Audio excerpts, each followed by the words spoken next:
Hi, my name is Cindy Needham, and this is my YouTube video demonstration on how to use my Ultimate Backgrounds. My Ultimate Backgrounds set comes with 6 different designs in 3 different sizes: Baby Bear, Mama Bear, and Papa Bear. And I also offer a 1/2 inch grid and a 3/4 inch grid. And you're going to have to, never mind the black cardboard I have to put up because you can't see the stencils otherwise. Alright, I've got my 1/2 inch grid and I've got my 3/4 inch grid. And I've had student complaints that the stencils are so small for the grids that they're going to have to move their stencils around 20,000 different times in order to fill their space.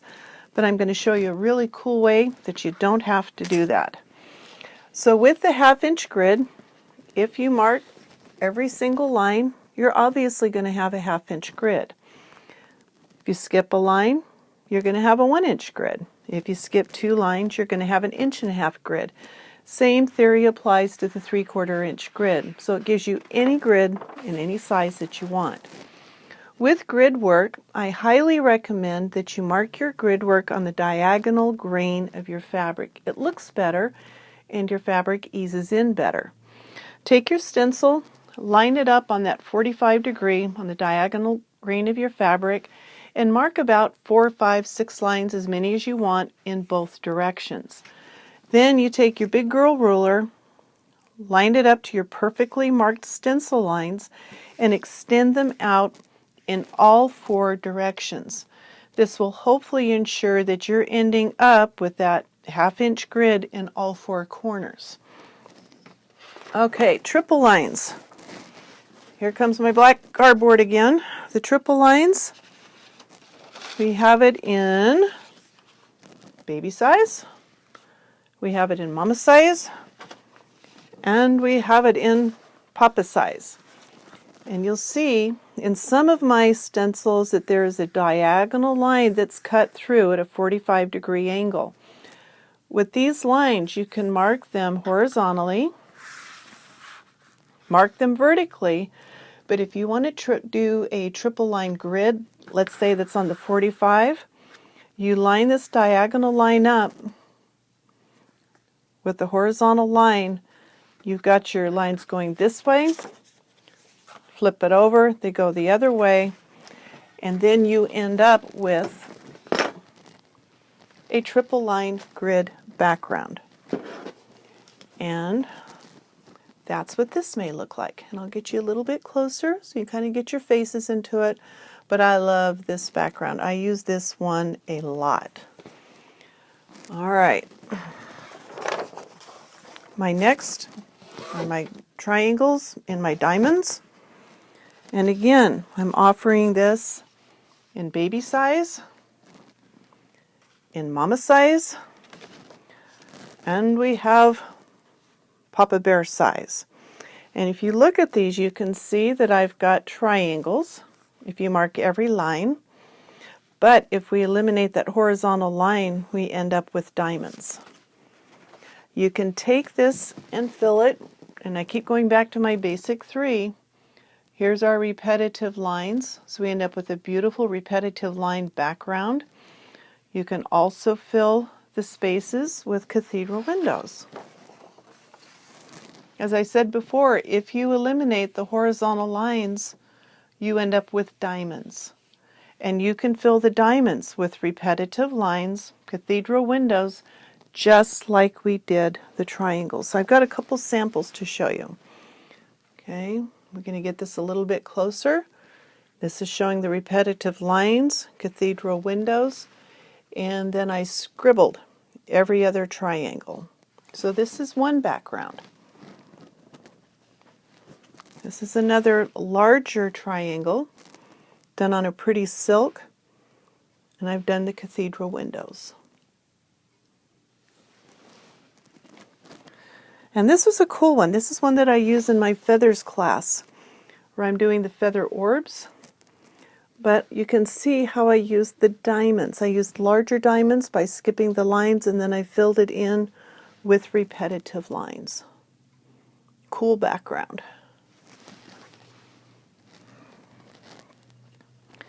And then let me show you this one. This is another Feathers class demo. In the middle of the feathered heart, I used the triple lines, scribbled in between the lines, and then I've got the triangle background, and I scribbled in between to give me some texture.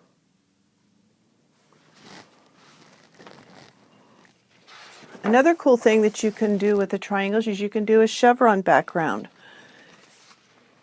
And all I did is I used one line for my triangle background. I drew a vertical line with my ruler. I drew a dot at how far apart I wanted my chevron spaced.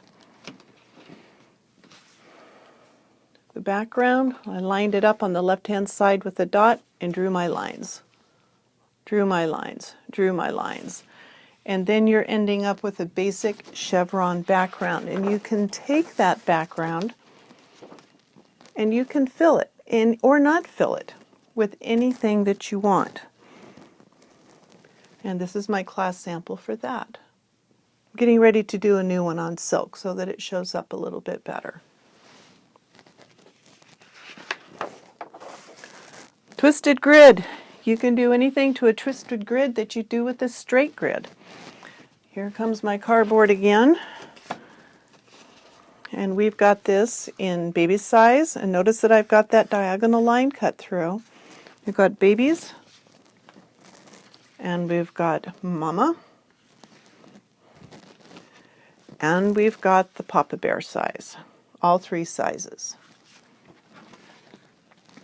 So let me show you some cool things that you can do with this one. We can eliminate some of the vertical lines. We could do a twisted basket weave. On this particular one, I chose one line, drew a dotted line on the other side, and I'm able to create a feathered border. You can add cathedral windows, you can add repetitive lines. This is my class sample for a twisted grid. 3 different things that you can do with this. Here's the windows, here's the twisted basket weave, and here's the twisted repetitive lines.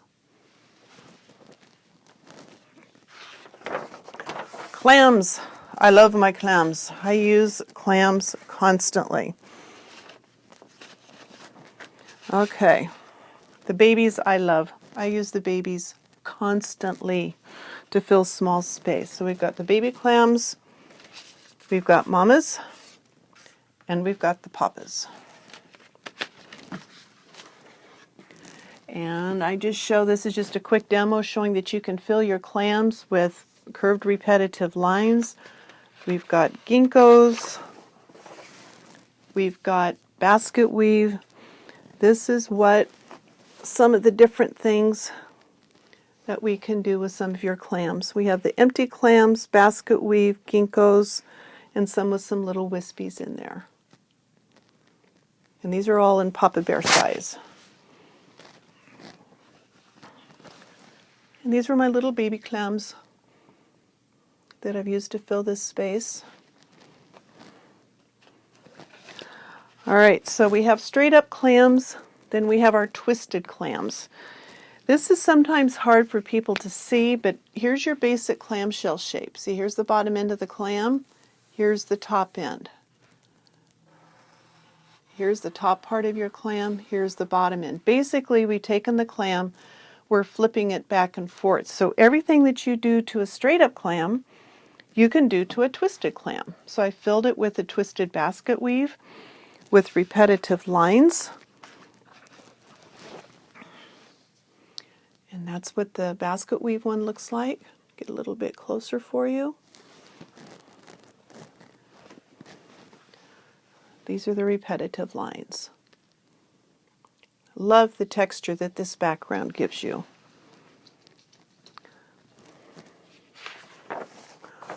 Okay. Let's talk about the basket weave in bamboo. This is another one that I have a lot of fun with. And we've got the babies, we've got the mamas, and we've got the papas. It's almost like the singing group. Okay, and you'll see too that I've got my diagonal line cut through so we can do these horizontal for basket weave. We can do them diagonal for bamboo, or you can line that diagonal line up so that we can do our basket weave on the diagonal if you want. And here's a class sample for this one.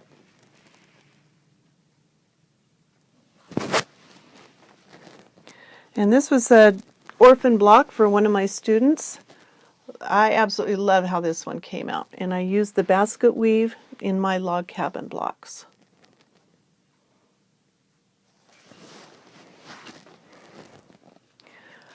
I also wanted to show you bricks. You can use your basket weave.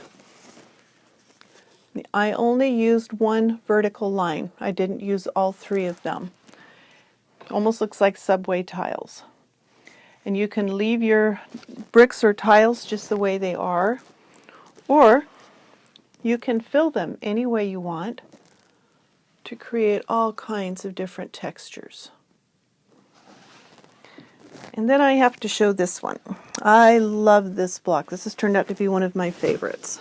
Another donated orphan block from a student, and this is a modern twist on it. And I didn't use the background stencils as a background, but I used them as different textures to fill in some of the spaces, and I wish I had more of these. I am thrilled with how this one came out.